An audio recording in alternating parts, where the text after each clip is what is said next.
Halo semua, kita akan bahas tentang penilaian saham bagian 2. Kira-kira apa saja sih yang akan dibahas di penilaian saham di bagian 2 ini? Untuk tahu lebih lanjutnya, ikuti video ini sampai selesai ya.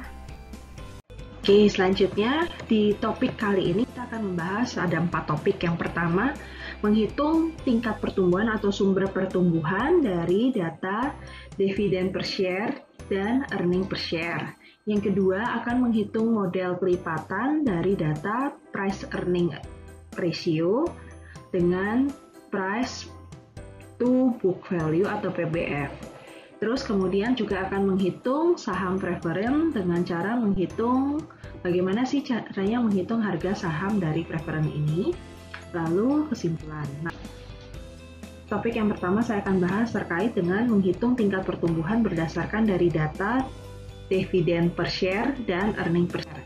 Jadi, sebelum dilanjutkan untuk ilustrasinya, saya akan menjelaskan dulu konsep dari cara menghitung tingkat pertumbuhan berdasarkan dari data earning per share dengan dividen per share, di mana konsep ini merupakan bagaimana caranya menghitung tingkat pertumbuhan berdasarkan dari model aliran kas.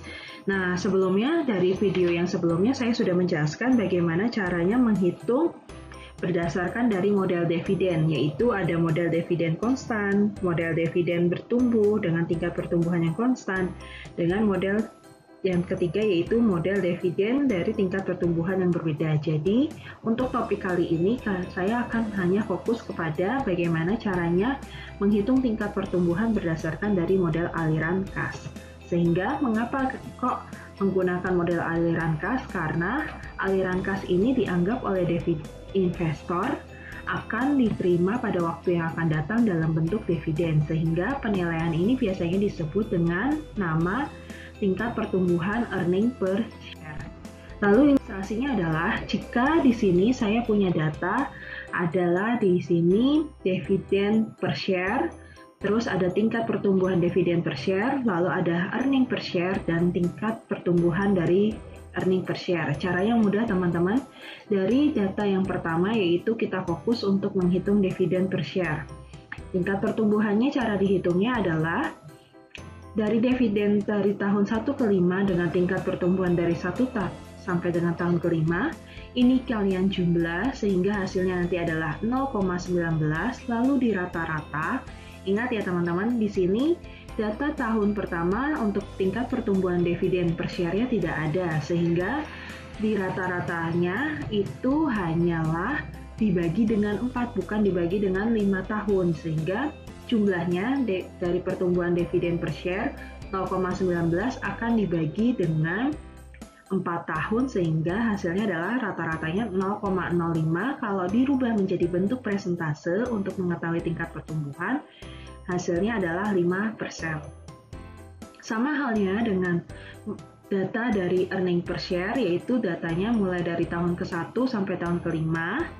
Lalu ada juga data dari tingkat pertumbuhan tahun ke-1 sampai dengan tahun ke-5, lalu kita jumlah, hasilnya nanti adalah 0,32. Perlu diketahui lagi, kalau di sini pertumbuhan earning per share untuk tahun pertama itu tidak ada, sehingga cara menghitung rata-ratanya adalah dengan cara menjumlah dari pertumbuhan earning per share dari tingkat kedua tahun kedua sampai dengan tahun ke-5. Nanti jumlahnya akan dibagi 4 tahun, sehingga hasil rata-ratanya adalah 0,08, di mana kalau bentuk rata-rata ini kita ubah menjadi presentase, jadi tingkat pertumbuhan untuk earning per share menjadi 8%. Selanjutnya kita akan menghitung tingkat pertumbuhan berdasarkan dari data return on investment. Jadi, berdasarkan dari data return on investment, di sini tingkat pertumbuhan bisa dihitung dengan cara menggunakan data return on investment, di mana rumusnya adalah G atau tingkat pertumbuhan sama dengan ROI atau return on investment dikalikan dengan investment rate. Sehingga konsep ini digunakan jika perusahaan ingin selain melakukan pembayaran dividen kepada investor, dia juga masih ingin melakukan investasi dalam bentuk saham. Jadi ada dua yang dilakukan oleh perusahaan. Selain membagikan dividen, dia juga akan melakukan investasi. Oke, selanjutnya di sini sebagai ilustrasi adalah perusahaan A memiliki earning per share sejumlah Rp100, kemudian akan membagikan dividen kepada investor sebesar Rp60, dan jika return on investment-nya di sini adalah 30%, berapakah tingkat pertumbuhannya? Pertama, teman-teman harus menghitung dulu investment rate-nya. Yang kedua, baru bisa dihitung tingkat pertumbuhannya. Oke, untuk yang bagian tingkat pertumbuhan tahap 1, yaitu menghitung investment rate, di mana investment rate itu diperoleh dari earning per share dikurangi dengan dividen dibagi dengan earning per share, sehingga 100 dikurangi 60 adalah investmentnya, yaitu 40%. Selanjutnya untuk di tahap kedua, di sini akan menghitung tingkat pertumbuhannya dengan data ROI tadi, yaitu tingkat pertumbuhan sama dengan ROI atau Return on Investment dikalikan dengan investment rate, sehingga tingkat pertumbuhannya adalah 30% dikalikan dengan 40%, yaitu kalau diubah dalam bentuk desimal menjadi 0,3 dikali dengan 0,4, sehingga tingkat pertumbuhan dengan data return on investment menjadi 0,12. Oke, selanjutnya kita akan masuk ke bagian bagaimana caranya menghitung model kelipatan dari data price earning ratio dan price to book value. Jadi, pertama-tama kita akan bahas dengan data dari price earning ratio, di mana untuk rumus price earning ratio yaitu adalah harga per lembar saham dikalikan dengan earning per lembar saham. Oke, jadi analisis price earning ratio itu sebenarnya digunakan untuk apa sih? Price earning ratio ini nanti akan dibandingkan dengan rata-rata industri yang memiliki usaha yang sama. Tentunya akan dibandingkan dengan rata-rata industri perusahaan lain. Jadi kalau perusahaan A memiliki rata-rata industrinya dari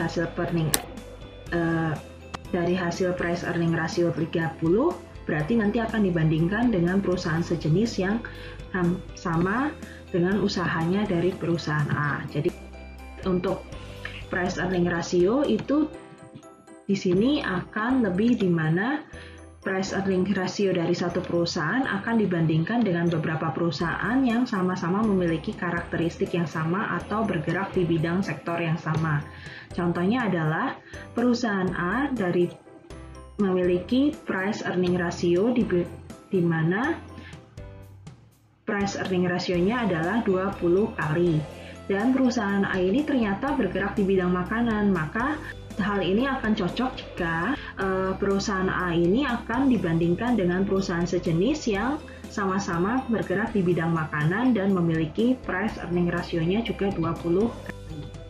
Sebagai ilustrasi teman-teman di sini, earning atau laba per lembar sahamnya adalah 100. Kemudian dilakukan analisis keuangan dengan memperkirakan price earning ratio yang pantas untuk saham tersebut adalah 20 kali. Kira-kira berapakah harga saham yang pantasnya?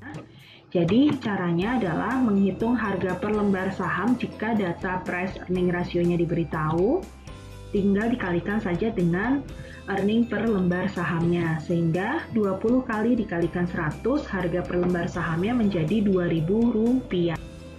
Nah, ternyata dalam menghitung price earning ratio itu ada beberapa faktor yang mempengaruhi, yaitu tingkat pertumbuhan, keuntungan disyaratkan dengan dividen. Jadi, rumus yang tadi semula kemarin waktu kita belajar tentang bagaimana cara menghitung penilaian saham, yaitu mudah teman-teman. Di sini dividen akan dikali dengan T ditambah 1. Terus kemudian dibagi dengan keuntungan disyaratkan dikurangi dengan G-nya.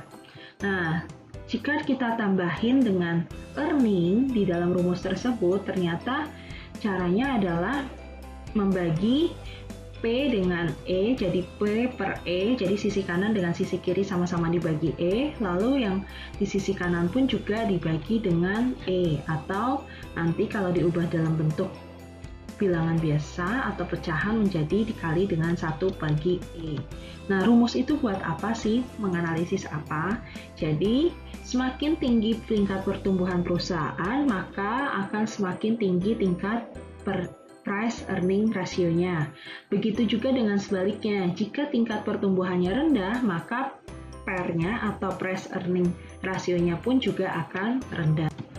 Lalu, kemudian kalau kita lanjutkan, bahwa tingkat pertumbuhan ini sangat bergantung dengan risiko. Jadi semakin tinggi risiko, maka semakin tinggi pula tingkat keuntungan yang diisyaratkan. Sama halnya juga dengan risikonya semakin rendah, berarti tingkat keuntungan yang disyaratkannya pun menjadi lebih rendah.